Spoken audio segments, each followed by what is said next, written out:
Seneca's most powerful lessons on time and regret. Hook. You are not running out of time. You are running out of the will to use it. Think about the last hour of your day. Not the productive parts. The real parts. The scroll. The half-watched video. The conversation you half-joined while your mind was somewhere else entirely. That hour is gone now. You will never get it back. And here is the brutal part: you knew that when it was happening, and you did nothing about it. This is not a modern problem. This is the oldest problem in human history. A man named Lucilius Seneca wrote about this exact feeling over 2,000 years ago. He was one of the wealthiest, most powerful men in Rome. He advised emperors. He had every resource imaginable. And he spent the last years of his life writing letters to a friend named Lucilius, confessing something that should stop you cold. He said he was afraid. Not of death. Not of poverty. He was afraid that most of his life had already slipped past him without his full attention. That the years had been stolen, not by enemies or misfortune, but by distraction, obligation, and his own willingness to let other people's priorities fill his days. The Stoics figured this out 2,000 years ago, and we have forgotten it. Seneca did not write theory. He wrote confessions. He wrote warnings. He wrote the kind of honesty that most people avoid because it hits too close to home. This video is going to take you through the most powerful of those lessons, not as historical curiosities, but as live instructions for the life you are actually living right now. And trust me, if you stay until the end, the final lesson is the one Seneca considered the most important of all, and almost nobody talks about it. If you have ever felt like your days are full but your life feels empty, this is for you. And if these ideas land, hit subscribe and stay with this channel. We translate ancient Stoic wisdom into practical tools for people who actually want to change. New videos every week. You will not regret it.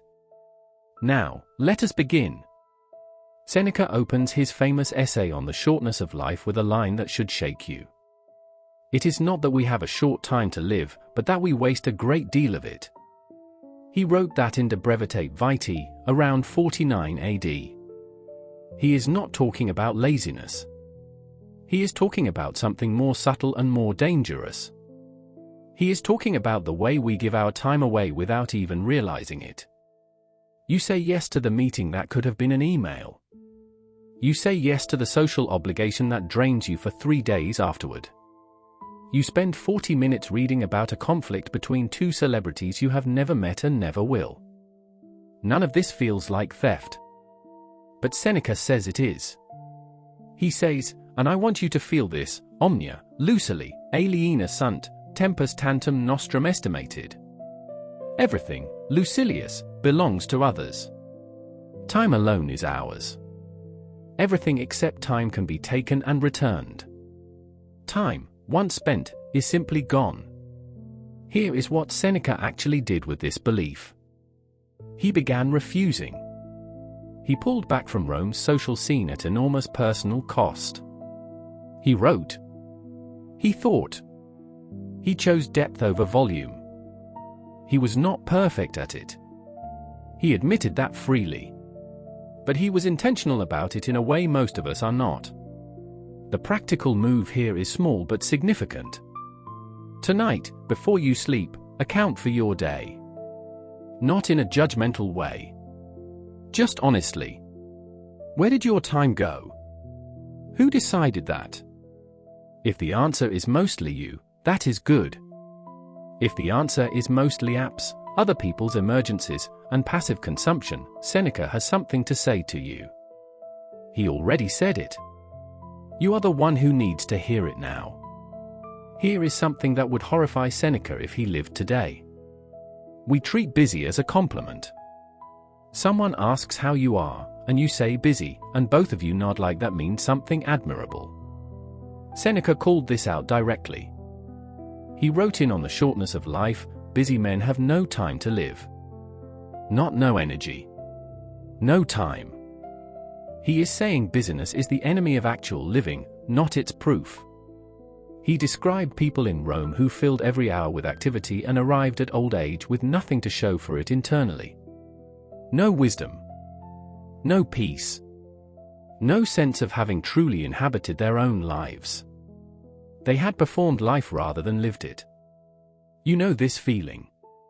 You have had a week where you were constantly moving, answering, producing, responding, and on Sunday night you sat down and felt strangely empty. That is not tiredness. That is what Seneca is describing. The action here is this: pick 1 hour this week and protect it from external claims. No phone. No task list. No optimizing. Read something that asks something of you. Sit with a problem that matters to you. Write a single page about what you actually want from the next year of your life. Seneca would call this reclaiming. You might call it the hardest hour of your week. Seneca was unsparing about this, and it is worth sitting with.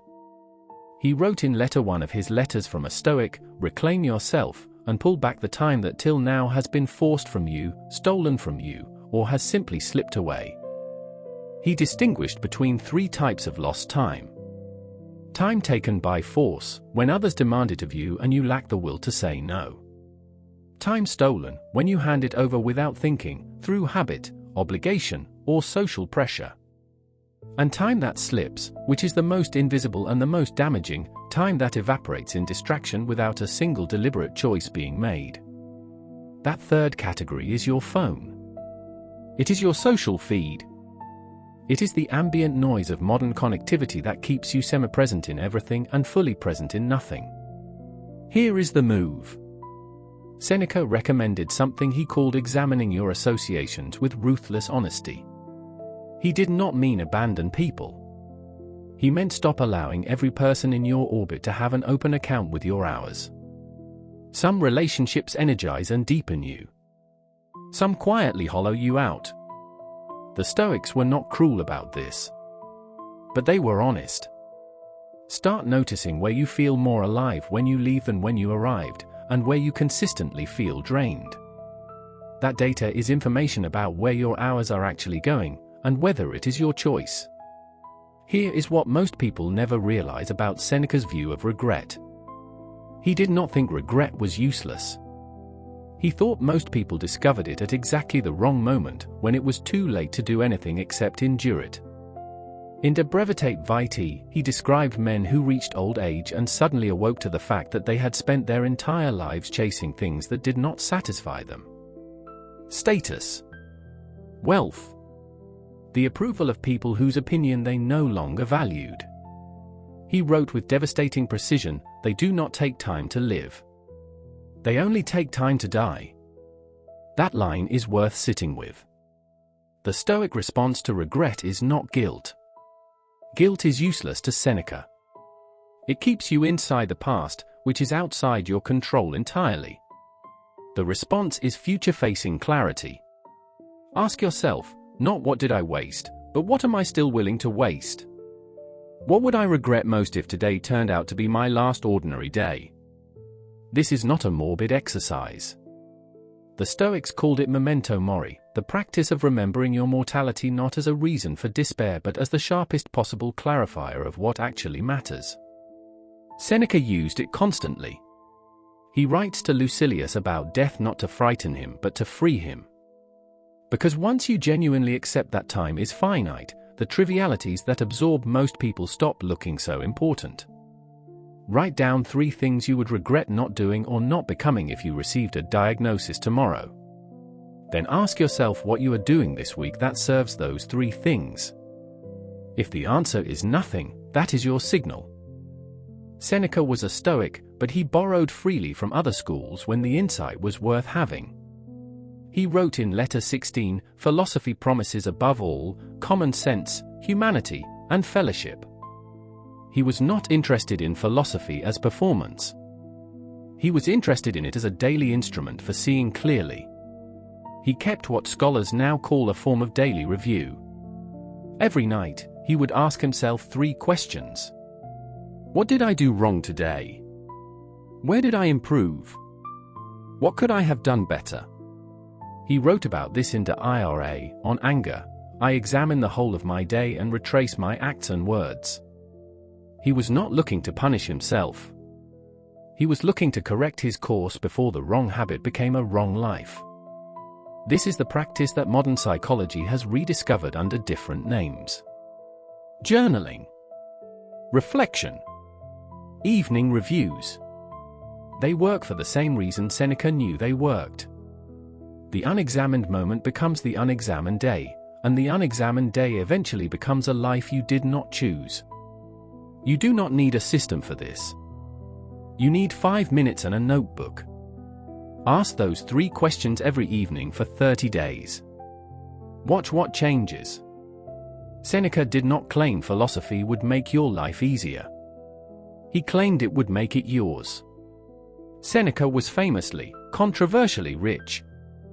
His critics in Rome used it against him constantly. If you preach simplicity, why do you have so much? His answer was surprisingly coherent. He never claimed poverty was virtuous. He claimed attachment to wealth was the problem, not wealth itself. He wrote in Letter 17, "Money has never yet made anyone rich."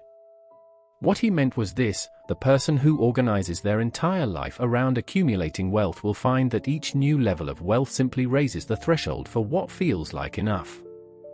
This is something you already know from the inside. You have wanted things, gotten them, and felt the relief last for a matter of weeks. Then the baseline shifted. Then the wanting started again. Seneca would recognize your Instagram feed, your Amazon wish list, and the subtle anxiety that hums underneath even comfortable material lives. He lived inside the Roman version of all of it. His practice was deliberate voluntary discomfort. He would occasionally live as if he had lost everything, sleeping simply, eating plainly, cutting away luxury for a short period, not as punishment, but as proof to himself that he could. He wrote that a person who knows they can survive without their comforts is far freer than one who has never tested it. You are not enslaved by what you do not need. Try it for a weekend. Disconnect from comfort deliberately. Not dramatically. Just enough to prove to yourself that you are running your preferences and they are not running you. This is the lesson Seneca returned to again and again, and it is the one that ties everything else together. He wrote in Letter 1, perhaps his most quoted line, Omnem, Lucilius, aliena ist vita, nostra minimum habit. We squander everything except time. And even time we let go without resistance. But there is a second part to this that gets quoted less often. He tells Lucilius to seize the present moment not as an act of hedonism, but as an act of gratitude and attention. The Stoics were not taught to chase pleasure. They were taught to be fully present to whatever is happening right now, because the past is beyond your reach and the future has not arrived and may not arrive at all. This is the antidote to a particular kind of modern suffering. We live in perpetual forward lean. We plan the weekend during Monday. We are on the holiday and already thinking about returning to work. We are at the dinner table and half present to a conversation happening on a screen. Seneca would say you are not actually living any of these moments. You are just passing through them. The practice is almost embarrassingly simple. Once per day, for 5 minutes, put your full attention on one thing. Not because it is productive. Not because it is building toward anything. Just because it is happening and you are alive to witness it. A conversation. A meal. A walk. The feel of morning air. Seneca called full attention to the present the truest form of wealth. Because you cannot own the past. You cannot hold the future. But this moment, right now, is completely yours. And that is what Seneca spent his last years trying to tell anyone who would listen. Closing.